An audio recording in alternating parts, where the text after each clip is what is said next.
জুলাই অভ্যুত্থানে গণহত্যা সহ আওয়ামী লীগ সরকারের আমলে সংঘটিত গুম হত্যার বিচার না হওয়া পর্যন্ত দলটিকে নিষিদ্ধের দাবি জানিয়েছে বাংলাদেশ গঠনতান্ত্রিক আন্দোলন। জাতীয় প্রেস ক্লাবে সংগঠনটির আত্মপ্রকাশ উপলক্ষে আয়োজিত সভায় এই দাবি জানান তারা। এছাড়াও রাষ্ট্রপতির পদত্যাগ সহ 10 দফা দাবি তুলে ধরা হয় সংগঠনটির পক্ষ থেকে।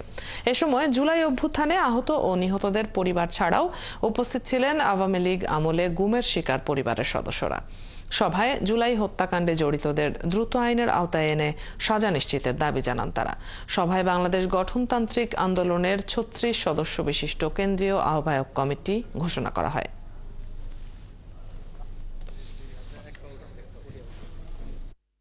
আওয়ামী লীগের গণহত্যা সহ বিগত ফ্যাসিস্ট আমলের সকল অপরাধের বিচার নিশ্চিত না হওয়া পর্যন্ত আওয়ামী লীগের রাজনীতি নিষিদ্ধ করতে হবে। পাশাপাশি বিগত ফ্যাসিস্ট শাসনে সংগঠিত সকল গুম, খুন, দুর্নীতি ও অপরাধের জন্য দায়ী আওয়ামী লীগের সহযোগীদেরকে ব্যক্তিগত ও সাংগঠনিক পর্যায়ে বিচার নিশ্চিত করতে হবে।